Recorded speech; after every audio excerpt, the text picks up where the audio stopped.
We're going to get started this morning. I want to give Tim as much time as we can. So we're going to dispense with singing a hymn or having any announcement or anything like that. But welcome in this morning to this special presentation of From Acorns to Oaks and Beyond. Most of us know Tim Tackett, and he really doesn't need any introduction, but he has dedicated himself to researching and compiling the history of our church since about the year 2000. So would you please welcome Mr. Tim Tackett. Am I on? Yeah, I haven't been clapped for a long time, so I appreciate it very much. It's been a real adventure for me. I've been a member of this church since 1974, so I've been here. The history of the church goes back 95 years, so that means 52 years or 53 years, more than half. So it was a passion. Someone just asked me, thank me for my hard work. Most of it was not hard work, it was fun. But with the last 3 days, it's been hard work, trying to narrow it down, because we've got 95 years, 25 pastors, thousands of people,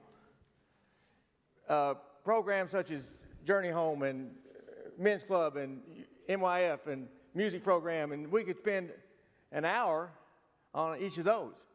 So to try to get it down to a 50-minute presentation, I hope I made it. We're going to find out here in just a second if that's the case. I want to remind you that church picnic is this afternoon. Vic McCauley, I see Vic there. He's got the time capsule ready to pry open, and we'll see what adventures are there. Hopefully there's a CD in there for us about $10 million, but I kind of doubt it. All right, so let's get started. If I can get the screen up. Oh, let's hope it comes up. Please.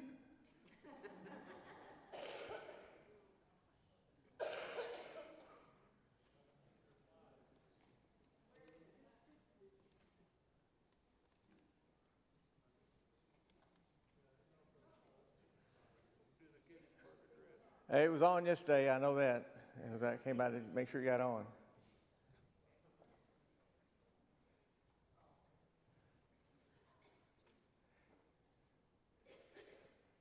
If it's looking for a title, it's FATO.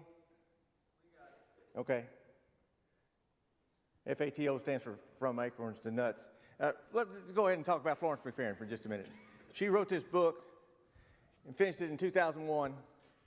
And I'm going to tell you what, doing what I did, I cannot imagine what she did to get this taken care of. This is a full-bound book, and it is full of stuff. Florence, a dedicated member of this church, her brother was the first pastor of the church. And so her family goes back to 1947 or so, when we had some name change, and we're going to hopefully get up to that. But Florence, there we go. Dear lady, I need my clicker. You plan and you plan. Jenny, isn't that the way it works out?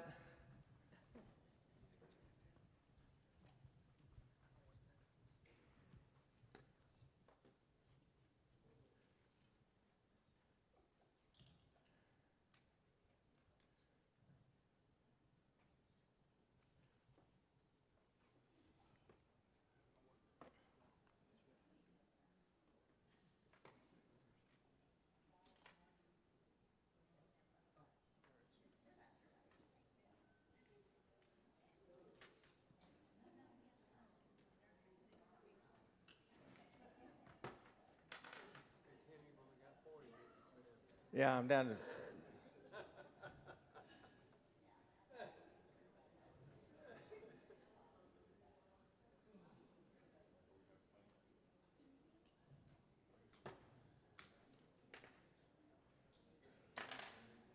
You teach school for 35 years, and you know to get your presentations all lined up and squared away before you ever start, so this doesn't happen. But as we found out in Spares and Pairs class, it happens about every time we try to do something on the screen.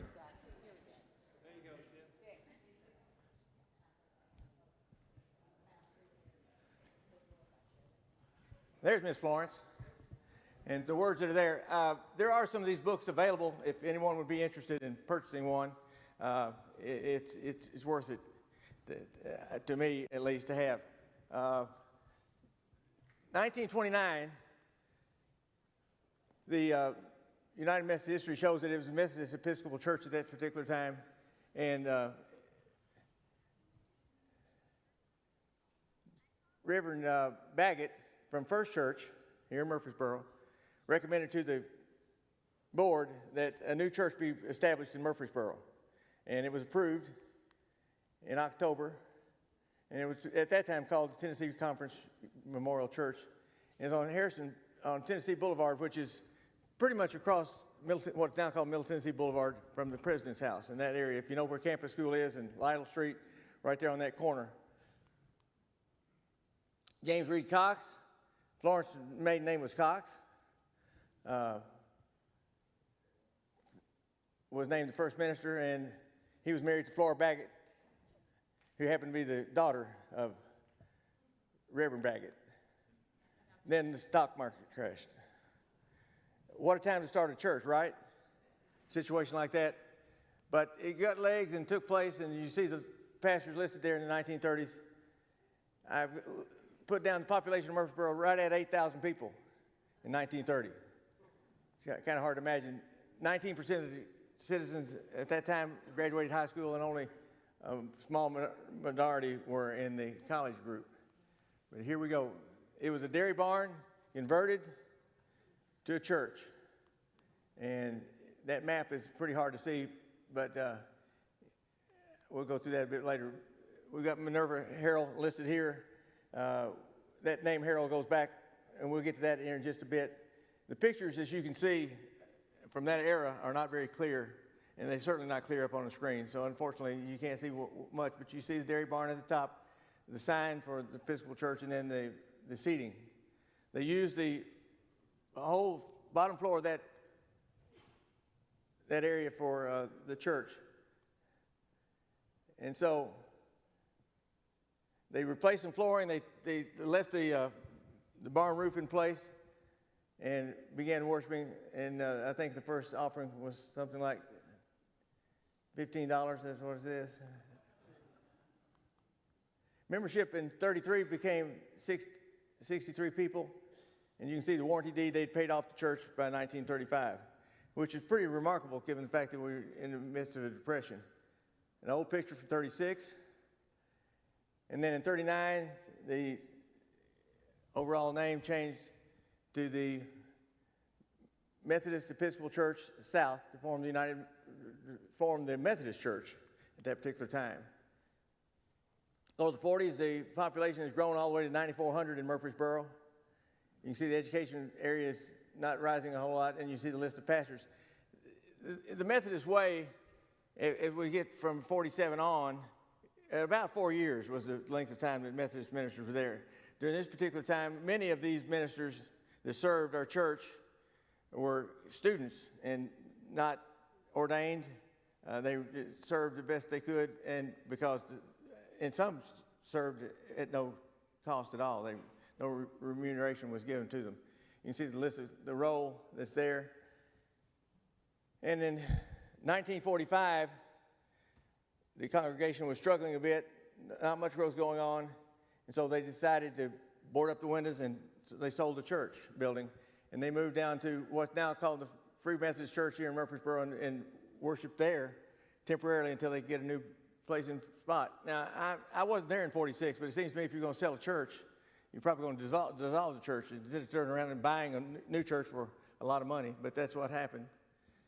St. Mark's Methodist Church came into being on 1403 East Main Street from 47 to 2002. For my purposes, I guess, and yours as well, how many of you go back to the days on East Main Street? A large majority, so we're going to go down memory lane a little bit. How many go back to the 47 days in the old first building? Anybody worship in the two-story building? We're going to get to that in just a minute. They purchased the property at 1403 East Main, and you're going to see a pretty good idea right there. Shows you can see the church on the far right.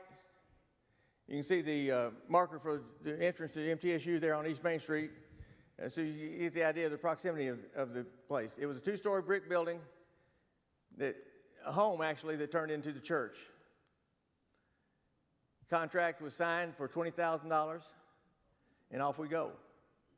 New pastor was Ben Alexander from the Navy, and he was a dynamic minister, obviously, because the church blossomed, and just you're going to see in just 4 years, the new property was purchased and changed. He had preached in Atlanta, Georgia for a while at St. Mark's Church, and when he came here, he thought, since we're moving to a new spot, it might be worth putting a new name on the church. And so it was approved by the conference to rename the church St. Mark's Methodist Church in 1947. There's a picture of Reverend Alexander, and as he indicated, Florence called him a ball of fire. And it obviously was. And as we go through the history, we're going to find many somewhat peaks and valleys that take place, but this was certainly one of the peaks that happened in that 47 to 1951 era, because the new church became alive again, and it really grew. It should be Denman, not Donovan. I don't know. I look at the thing so much, you get bleary-eyed. You proofread, and you don't get it right. But Reverend Harry Denman was an evangelist that came and challenged the church to a mission. And First Methodist Church, we already found out that that's the church that recommended this church to have its beginnings in 1930, requested 25 families to move their membership to St. Mark's to help the struggling new church take place. Now, think about that. First Methodist is not that far away. Now, I guess in those days it must have been far away. But 25 families were sought. And I'm trying to think, if somebody came to us today and said, we need 25 families to move your membership to a new place, how many of us would be willing to do that? And the sacrifice that's not the right word, I guess, but the rationale for doing this was noble. And they got that number, and obviously leaving the church was difficult, but some of the names up here, for those of you that know the history of, go back a ways, Tommy McFerrin, Tommy Martin, Henry Harrell, Wink Midget, Bubba Murphy, Lloyd Stone, J.B. Heflin, and others decided to make that move. Now, the understanding is that Tommy, Big Tommy Martin, was off on one of his money trips, and when they had the first service, his family decided they didn't want to go. So Tommy came back and said to these guys, we can't do it. My family doesn't want to go. And T.S. McFerrin said, Tommy, you were one of the leaders of this thing. You got to make it happen. And Tommy didn't change his course after all and made the move. There's a list right outside the door here of the names of the people that made this move that really jump-started this church. There's some others that were added later. In 48, there's a listing there of the choir. The first mention of choir by Florence is here in this area. And of course, you can see the choir in the background. It looks like maybe 7 or 8, 9 people in the choir at that particular time. The congregation was young, few over 50 years old, but already the church was outgrowing its boundaries. Fellowship Hall was completed at the back of this old brick building in 49, and soon later they put an educational wing to that, or side to it. But it became evident that that building was not going to be able to house the congregation any longer, so they made a point to build the new church right beside it. If you're looking at the property, it would be to the right. Now that's where MTSU parking building is, if you're familiar with that. The parking building is the old Christian Activities building. That is still a structure that was part of the St. Mark's Church at that particular time. First baptized was Linda McCauley. First weddings were Evelyn and Paul Lynn and Francis Hickerson and Joe Jackson. Anybody know that name, Joe Jackson, at all? And they celebrated their wedding anniversary, 49th in 98. Rick McCauley, the first born here, first VBS in 49, and John Bryan was the first infant baptism here. John later came back as the director of St. Mark's Church in 74, left in 99, has been halfway across the world and back. But on cue, John is going to direct the choir this morning, which is wonderful. Not because Iran can't do it. Iran is off watching her son perform in Victoria, Canada. So she has a good pass to do that. So you see the groundbreaking taking place there, and a picture of the old church, two-story brick building that they converted into church, and you can see then the new church facility on the right-hand side. Ben Alexander left in 51 after preaching just 2 sermons. He was called back to the Navy and took his duty. You can see the church on the left, the sanctuary in the middle. In 1951, the marker that's there. That marker can now be found right back here behind the office area in the garden. You can see that there. The marker is in place. And that's what led us to the time capsule, the thinking that took place. J. Elma Broyles came in to a congregation that was growing and loved their pastor. How many times has that happened? Where you really dearly love a pastor, and in 3 or 4 years, they're gone. In the Methodist Church, that's the way it is. I remember Gerald Knopfsinger wrote in the book that being a Methodist preacher is not always easy. Because not only does the congregation get used to a church and love it, but I'm sure the ministers get used to a church and love it.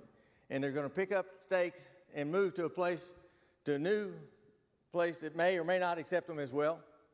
And they're certainly going to be different, and they're going to have to walk into that culture and see if they can't make it work.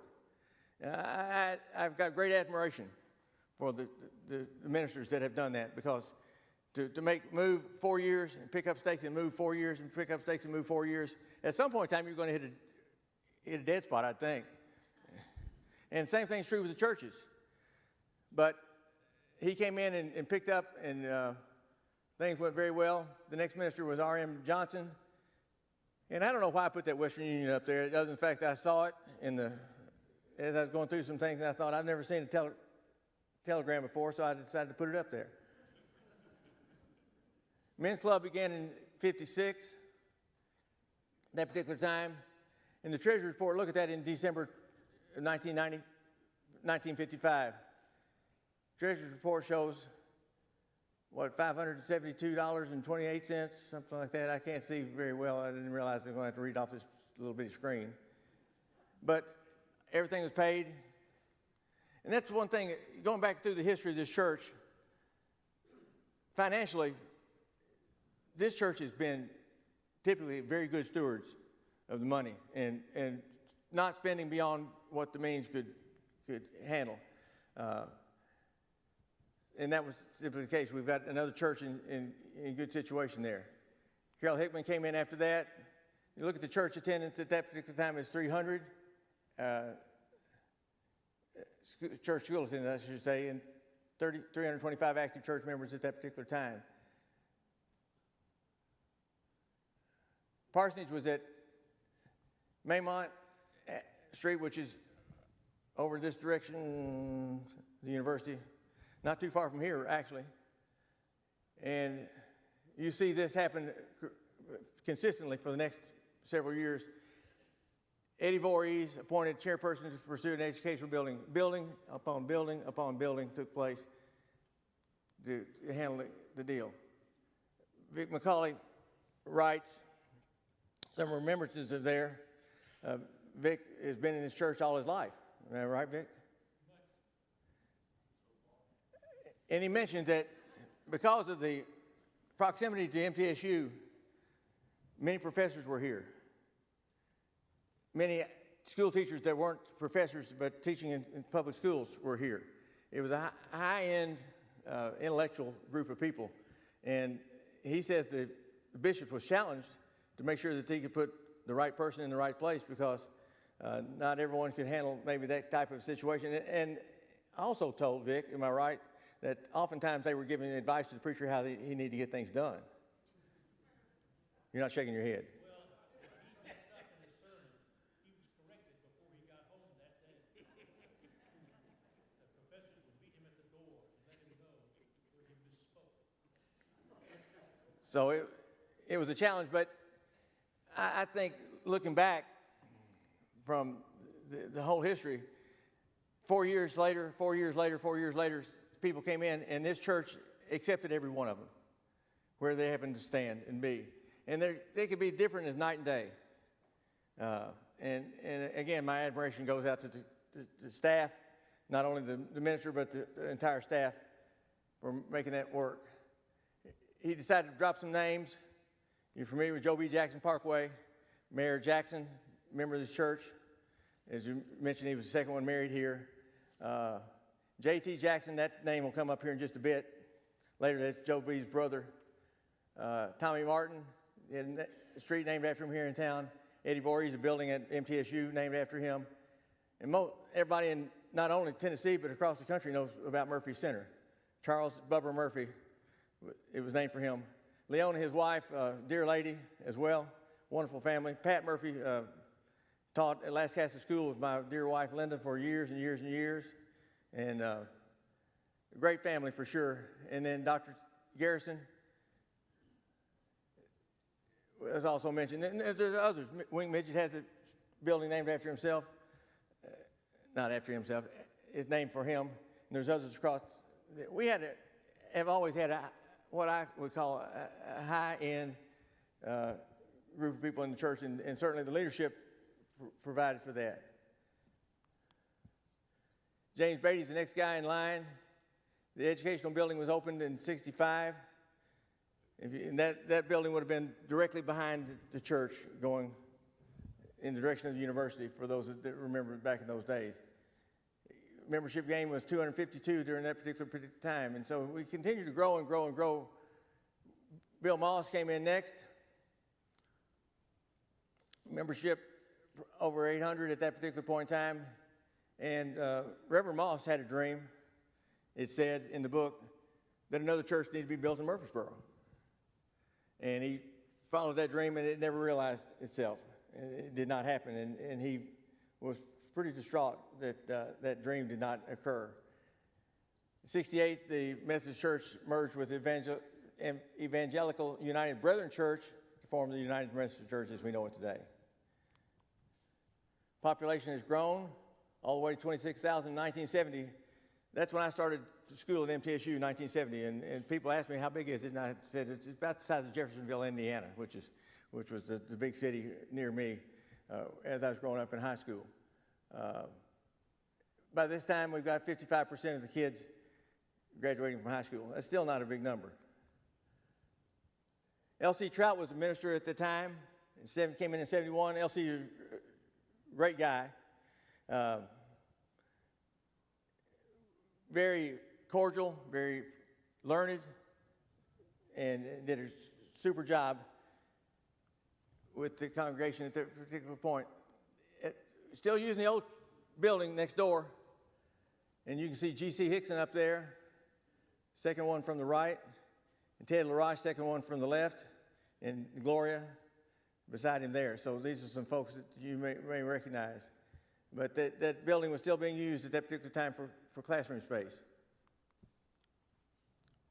There's a book, if you've not been outside toward the narthex, there's lots of these booklets and pictures and so forth out there for you to peruse and see through contracts that are there. But this was written on the 20th anniversary of St. Mark's. Now, there's some history here that we have to figure out. Are we 95 years old from 1930 on, or are we not? Are we counting only back from 1947 at St. Mark's Church? But that was the 20th anniversary of St. Mark's Church in 1971, L.C. Trout. There's a bulletin from '82, and the worship attendance at that time in 1974 was about 350. You see John Bryan, who had just been named the choir director at Riverdale High School, came into town, and as the story goes, Patty Spry and Karen Alexander were in the Riverdale Singers at the time, and asked Mr. Bryan whether he might be interested in a church job. Little did they know that John Bryan was baptized in his church at 3 years old. And John decided to take the job, and Barbara Martin, the organist, was right there. That lovely lady sitting with Barbara, I'll cry, is Jennifer. Jennifer Marlatt.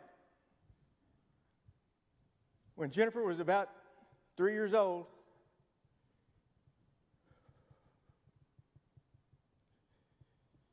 she would tootle up to watch Barbara play the postlude. And each Sunday she got a little closer, and a little closer, a little closer. And finally Miss Barbara said, "Won't you sit with me?" And that became a tradition every Sunday. So on Jennifer's wedding day at St. Mark's, 1403 East Main Street, that picture was shot.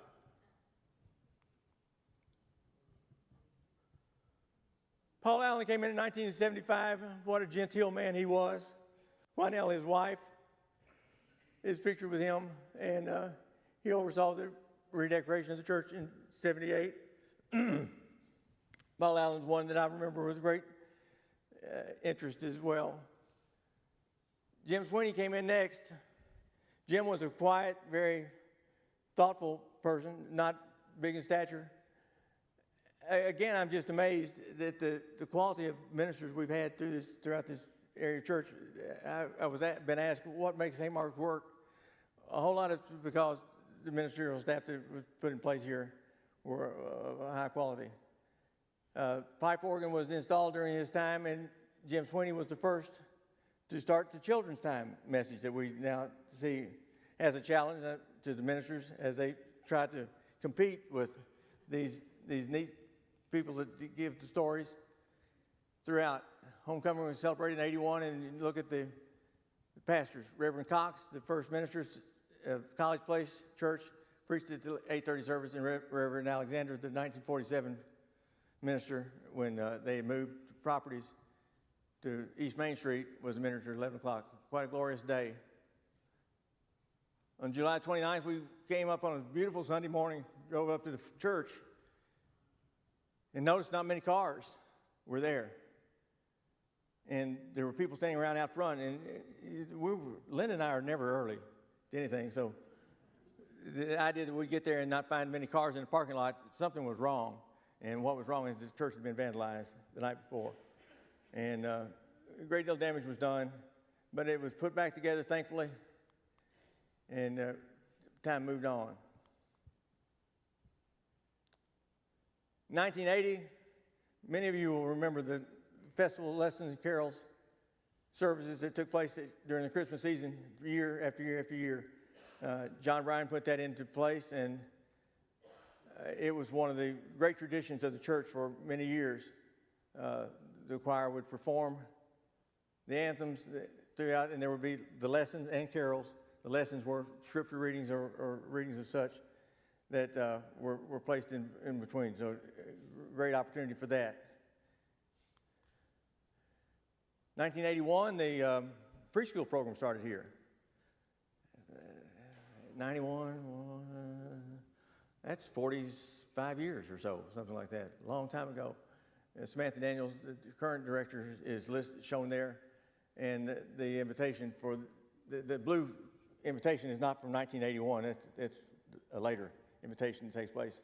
But preschool has functioned here for a good while and is highly thought of throughout the community. Just some pictures. I'll give you a chance to look at those a little bit. Those of you that have been around long enough might recognize a person or two up there. A few more. The Pairs and Spares class, which I'm a part of, is one of these pictures. I think it was maybe on the last one. These are just pictures out front. 82, the pipe organ was installed. John here. Where are you, John? Milner, was that the name? Share just briefly that story. All of a sudden, I can't remember his first name.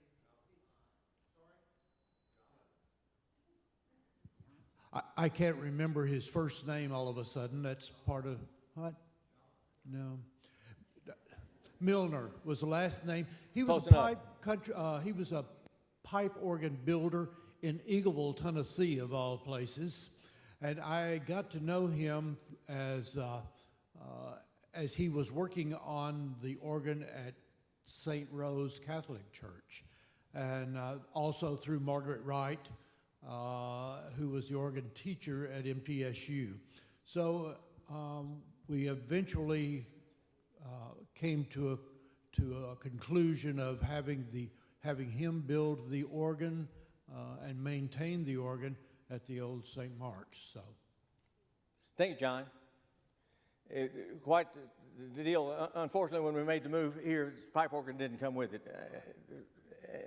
And is it still in storage someplace? Do we know? I'm sorry? Okay. Randall Gaines, the next pastor, came to town in 1982. Randall and Brenda still worship here from time to time at St. Mark's. A couple young men and daughter in tow, and they were very faithful members of our church as well. The budget at that particular time was $188,000. This is 1982. So it still sounds like a meager amount, but I'm sure more than plenty for the church to try to handle.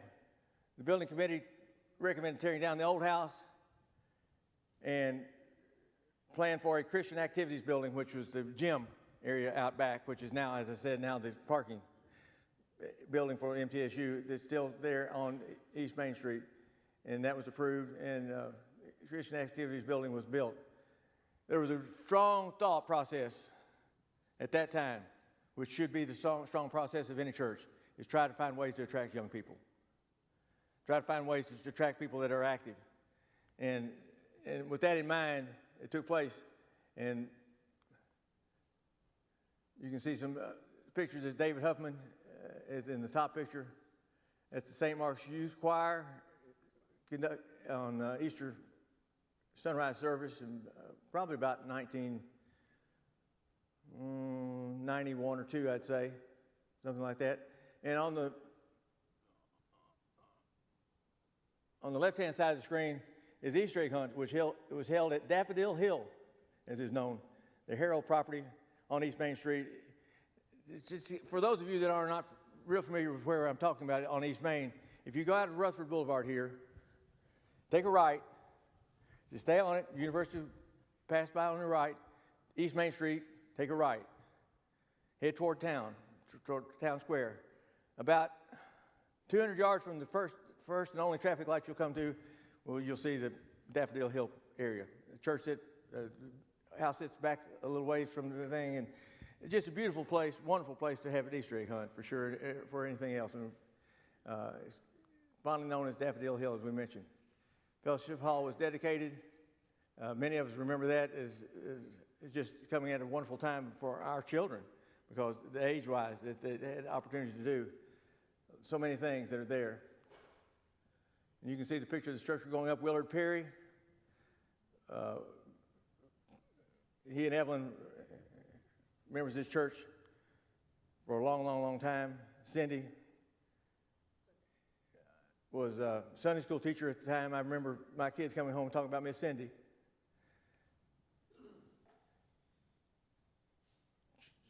Charles Brooks up there, and for the dedication of that. Upper left, Gerald Knopfsinger and Tommy Martin. On the right, Arnold and Jenny Flynn. You recognize that, Jenny? And Eddie and Marge Voorhees. Class members of our church.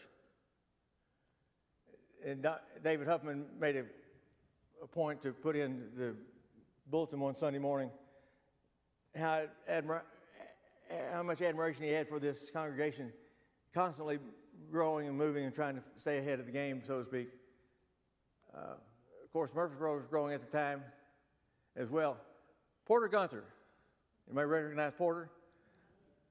Every Halloween he painted pumpkins. class man, and it's just a wonderful sight. We all look forward to seeing what Porter would do each and every Halloween season, for sure.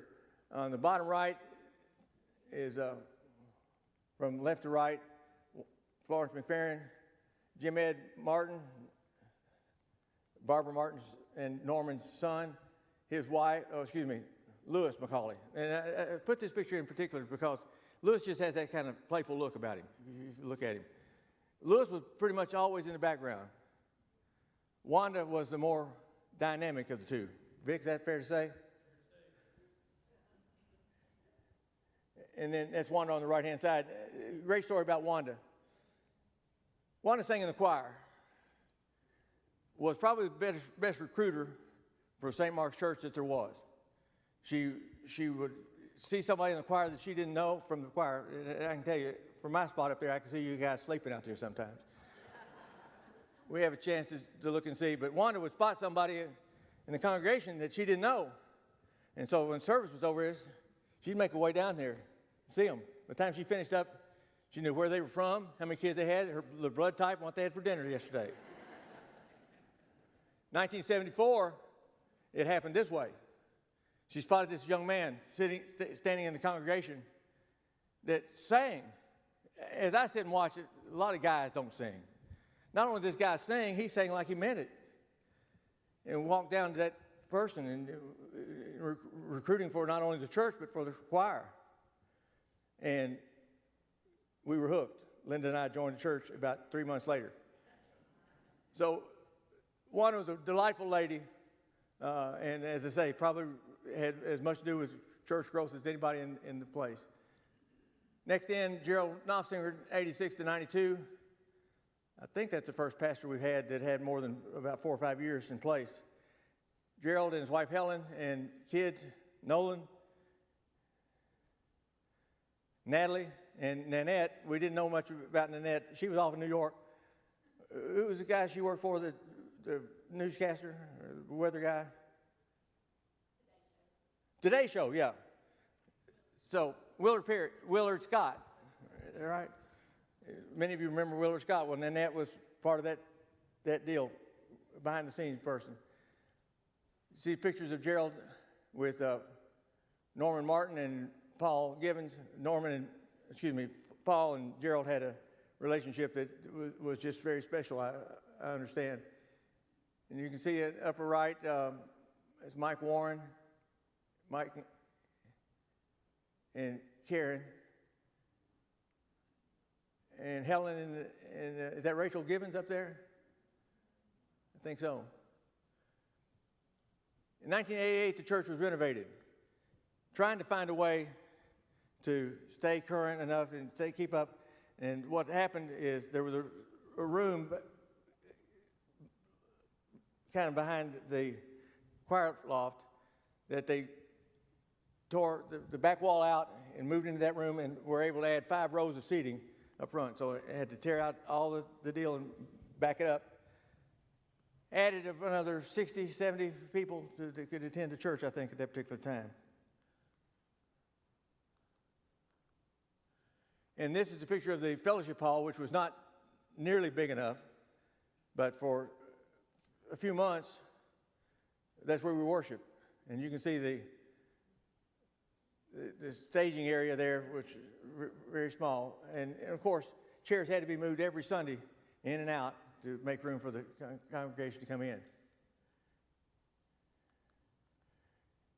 There's a program of what took place for the dedication service. And at the bottom where the arrow is, you can't read it, but I'll tell you about Daryl Jones and Cammie Bovine. Their wedding was scheduled in November. I can't tell you the date looking at it from here, but in November, the day before their wedding, the church renovation was finally announced as finished. They were wiping the pews off. Cammie was, Linda and I are both members of the MTSU Band of Blue in our days in university, and Cammie was the drum major at MTSU at a particular time, so I had a great interest in them. Daryl was also in the band. A great couple, and now there's not nearly as many church weddings take place. A lot of them take place outdoors, and they're worried about the weather and all those kind of things. I'm sure Cammie and Daryl never dreamed that they may have a deadline that may not be reached for the church to be ready for them to have their wedding, but it all took place in good time. Some other pictures that are there. Upper right-hand side, the softball team of that era. Bill Draper, I saw Bill someplace this morning. He's played for us for years, and we've had a lot of players. Nolan, I know, played for a while. You're in that picture, aren't you, Nolan? He's there. And this from Nolan. And I want to thank Natalie for sending such wonderful pictures that I've been able to use for the deal. She sent some neat ones. It's probably kind of hard to read from there, but this will be put online, and you'll be able to pull it up and be able to read some of these things a little closer. But the thing that I remember most about what Nolan said is people trying to figure out why things worked at St. Mark's, and it basically said it works every way it could work, recreationally, ministry-wise. So many people came in and found out that it was a wonderful church to be in, and it was a dynamic time. Gerald was a very outgoing person. I remember the first time that they came into town for moving. I must have been a chairman of the board or some position that we felt called to ask Gerald and Helen to come over for a meal. And I was all dressed up, make sure I'm just looking right. I'm going to meet the new pastor. And here comes Gerald in a T-shirt and shorts. Very casual. And he just made you feel at home. And I know this was a special place for him. This is where his funeral was conducted. When Gerald did pass, when he left ministry, retired, as many ministers do, they choose to go someplace that they did not pastor. And so he worshiped at First Church for years and years and years. But I found it interesting that his funeral was held here at St. Mark's. I think that's all you need to know about how special this place was to him. And his family, Nolan and family, moved their membership to First Church to support Gerald. But they have now returned back to St. Mark's, and we're certainly pleased that they have done so. I'm sorry? We went over there for Mom. Gotcha. Went over there for Mom. Well, that's a good reason to do it, Nolan. I can't think of a better reason.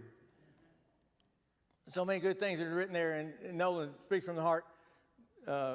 Nolan and Natalie have always been very important parts of this church, and Nolan served as the youth director at the church for a while. And we're going to come around to that here in just a minute. There's a pretty special thing took place here just a couple weeks ago.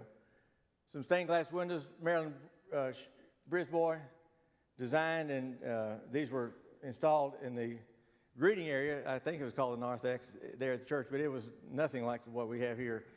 You could probably put about 15 people in there, and you'd be crowded. But it's front entrance to the church.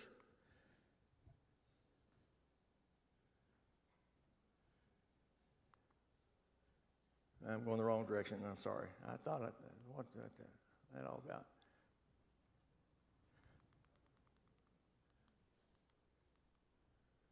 All right. 1990, George Jones comes in. And as I say, if you want to find clear opposites of one another, Gerald Knopfsinger and George Jones were different style ministers for sure. Both effective. Not to say that one's better than the other, but certainly different.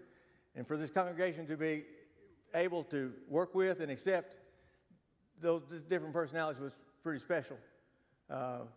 Valera had worshiped here for a long time after George passed away, his wife, and she was loved. And Valera was a runner, as I understand it. Enjoyed their membership here, but had some heart issues and only stayed here for a couple of years. He met Nancy Phillips soon after. Nancy says she joined the church right at the end of Gerald Knopfsinger's tenure. And George's one of the first events that they were together. George mentioned that he was not comfortable doing the children's time and found out that Nancy had done some work in voice work and back in the day, there was a Murfreesboro channel there, and Miss Nancy was on the channel doing neat stuff. So he asked, would she be interested in maybe, or willing, to do the children's time since he was not comfortable doing it? Well, as you know, the rest is history. There's some things that you can say, you don't need a last name. And Nancy Phillips didn't have a last name. She was Miss Nancy. And did the children's services here until about 2 or 3 years ago when they moved to Florida. And when I contacted Nancy about this, she was very touched and said she started doing it about January of 1992, to the best of her recollection, and did that for about 20 years. She loved doing things like Murphy's Burrow. And Murphy was an animal of some sort. And next week she had another animal of some sort. And she just had a great creative mind and was a wonderful part of this church and very important part of this church for years and years and years. Some more pictures that are there. Altar Guild reminded that the wonderful work that they continue to do here with what takes place.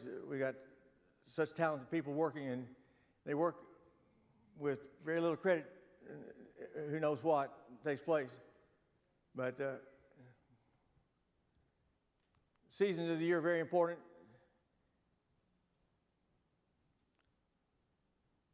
Miss Cindy Phillip, Cindy Flippin, who's Perry, Willard, and Evelyn's daughter, wrote this about the service at 11 o'clock on East Main Street, the candlelight service for Christmas Eve, how special it was. Discontinued doing the 11 o'clock. We still do the services, but do them early in the evening. But she wrote that as her favorite memory. And if you look at the very bottom, I will never, underline, capital letters, bold letters, like it's screaming to you, never forget those Christmas Eves. It was a wonderful time. And special memories are built that way.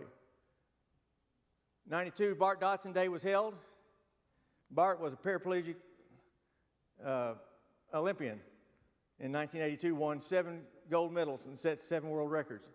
And so he was honored at St. Mark's with his day. And you see Bart in the wheelchair, injured as a child in a diving accident, hit the pool the wrong direction and became disabled from that point on. But Bart was honored in that way, and Jan, his wife, writes a nice note back thanking the church for what they've done.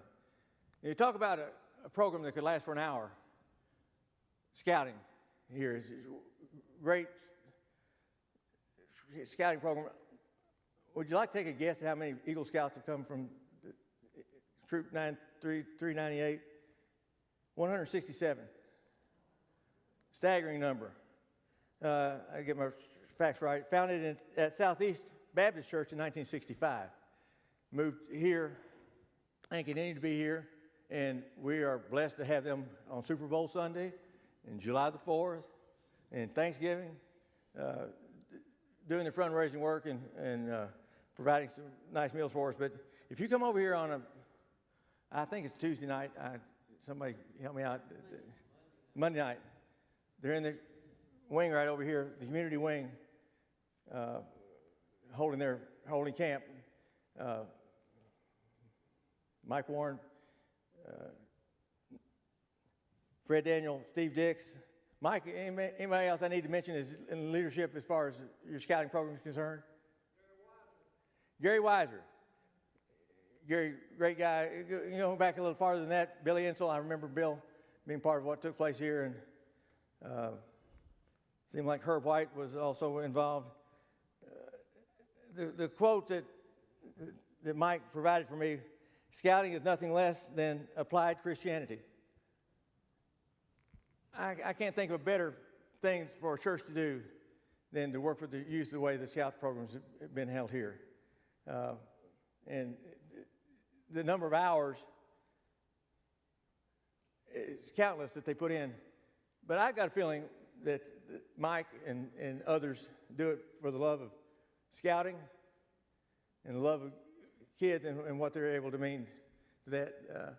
He provided a very nice script for this and invite you to read on through. But you see some pictures there of our scouting program, and there's some more that there. And on the right-hand side, the bottom, Steve Dix was honored, I think in 2004, for his leadership in scouting, and that's Mike and Steve at that ceremony. Check my time. We're going to make it, I think. David Huffman, pastor from 1994 to 2000. And this, Martha Touchton also came in at the particular time that David came in, correct, Martha? So Martha's been here a while. 1994, David was minister and led the church in a fine fashion. Mike Warren gave a financial report in 1995 after a nice gift from the Dottie McLean, Bob and Dottie McLean Trust, or will, remembered the church after their tragic accident, and the building was paid off with that note, and the church was debt-free in 1995, which set the stage for what comes next. Do we stay or do we go?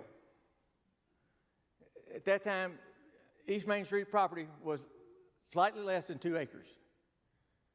Now, I looked it up on Google last night. An acre of land typically will hold 110 parking spaces. 110 parking spaces at least had to be there for St. Mark's. So it meant you had the church, fellowship hall, educational wing, Christian activities building. There was not a room for the first thing outside at all. Parking lot took it up. We made an agreement with the university, the property to the right, as you're looking at it from East Main, with Dr. Ingram was president at the time, to share parking facilities.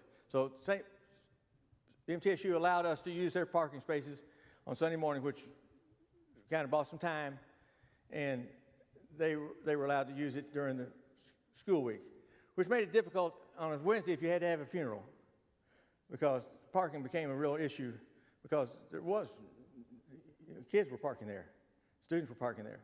So that was the challenge that came. Should we come or should we go? And there's a kind of diagram of all the building places, projects that took place when they were added and so forth. And you can see the many, we're just landlocked. There's no more room to grow, no place else to go.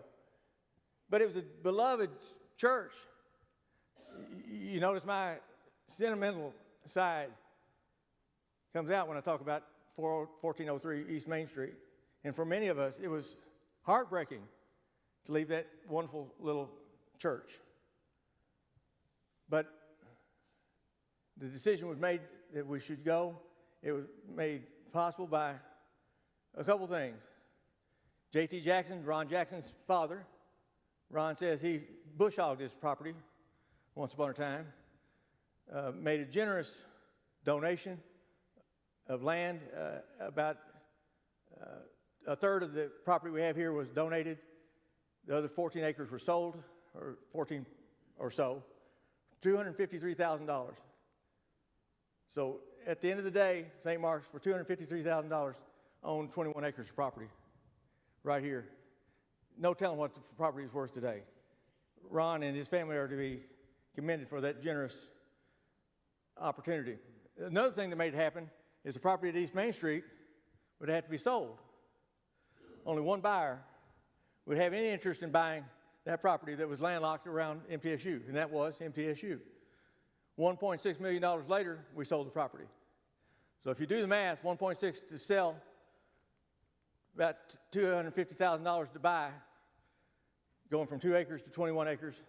That made that decision easier, but it did not make it 1,000%. Anytime you make a decision like that, you're going to gain people and you're going to lose people. There are some things that just can't be solved to everybody's satisfaction, but it turned out that Florence and Wanda and Tommy Martin and those that were key people in the leadership position felt like it was the right thing to do. And through their leadership and their ability to think with their heart and do what turned out, I think most of us would think, turned out to be the right thing to do. So the decision was made, and property was sold. There's a lot of things in here. There was a burglary that took place on New Year's Eve. It was not a lot of fun, but back in the days, mostly checks were being written, so not a lot was lost in the deal. Kirk Dana was the director of youth. He was the first one that was paid staff. Came in from Florida, and each year the youth sold pumpkins, which was quite a sight. Go through. We're going to have to. There's Ron's thoughts about the days of St. Mark's and his days here. I knew Ron Jackson forever, it seemed like. And just last year when I started doing this research, I found out Ron Jackson was J.T. Jackson's son. I had no idea. More pictures we've got. Another full hour could be spent and more on the programs such as Redbird, disaster relief, Begin Again, services, all the things that Paul and now Karen and Alexander are part of as well. There's no way to understand just how many lives have been touched in that way. Rachel, his wife, began the ministry back in the days of Gerald Knopfsinger, about 85, I think. And just continues on, and Paul still ticks along to this very day, doing wonderful work with the help of many, many other volunteers. And all the work that they do is done through donations. So thanks for being generous. I know one fellow for sure that's not a member of our church, but I know he gives a fair amount of money each year to Paul and the services that he does. There's some pictures of what's taking place. But 2000, we're at 70,000. We get ready to move into the new facility. Groundbreaking took place. Fred Embry takes over as pastor in 2000. And there's Florence's last page there. No success is ever final. There must be continued to be prayerful, dedicated action motivated by the desire to serve God's people through God's direction. I think it's wonderful words that she's shared with us there. Directory. I found this folder of dedications to the military, and just a wonderful way to say thank you to those who have served our country in that regard. To the right, you got a picture of Nolan and Jeanette's granddaughters and being baptized by Trey Carey. Trey was a member of this church for a long time now, the pastor at Fellowship Church in Murfreesboro. Trey is called Trey because his granddad and dad both are Bill, and I guess Trey's name is really Bill the third. He inducted that here 2 weeks ago. I'm going to have to hurry. Greg Goff came in 2010. Again, a special kind of a guy. Craig saw his real mission in doing work for the less fortunate. Spent a lot of time in prison ministry. Craig loved to play guitar and sing. He was an entertainer at heart, but stayed with us for 8 years. Getting ready for the move to this particular area.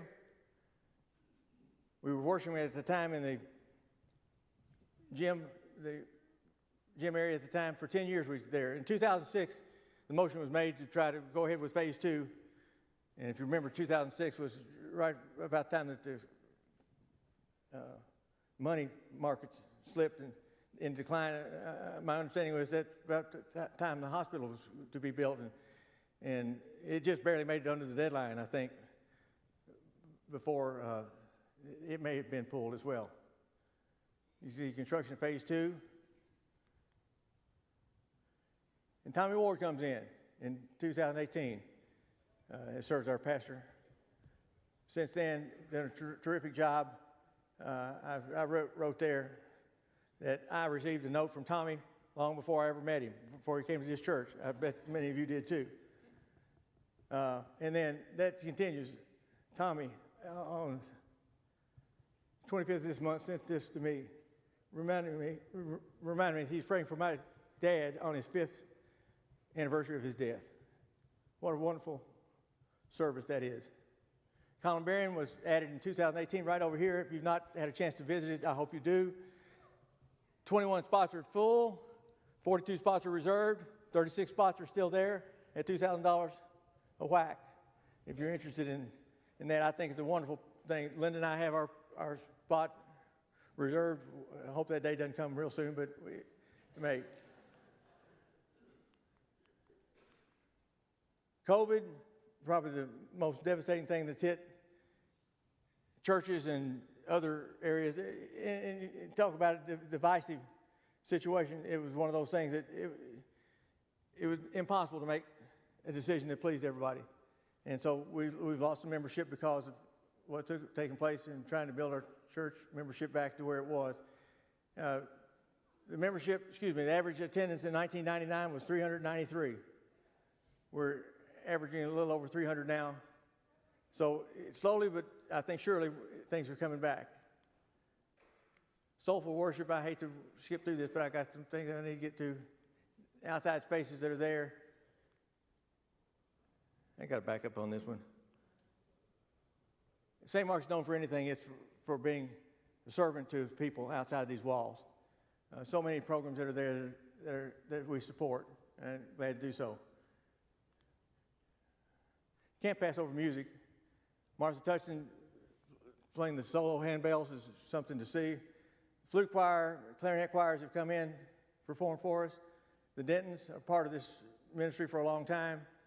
Matt Pierce to the left fills this room on Christmas Eve with Oh Holy Night in a special kind of way. Martha Loudermilk on the bottom left, 98 years old, playing the violin when she was here. Marksmen are there. That's the Dots with Jackson Henry and Bishop Bill Morris. When he'd preach, he would end his service in song, and his deep voice would just chill you. It was a wonderful, wonderful way to end. I'm going to close it with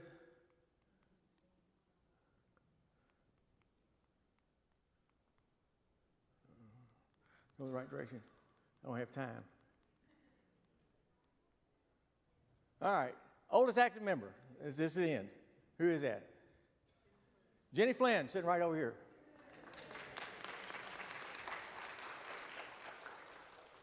Longest term member, the best we know. Mary Edith McFarland. Mary Edith Martin McFarland. Tommy Martin, daughter. Longest term as clergy staff would be Martha Touchton, 31 years worth. Longest term as senior pastor, Fred Hembry, for 10 years. Longest term volunteer staff member, got to be Paul Gibbons. He's been doing this for 30 some odd years. The members with lineage go back the farthest. The Harrell name, as I mentioned before, Minerva Harrell Smith and Carol Richardson Darden, sitting right here in front of me, and Bob Richardson, the Harrell name, grandmother was a Harrell. First clergy to baptize the youth leaders' grandchildren as Trey Carey. And first senior pastor to have a child born during his term, Tommy Ward, with Hillary Liliana. Folks, it's been my pleasure. There's many artifacts out on the back tables. I hope you'll take a look at them, and have a great day.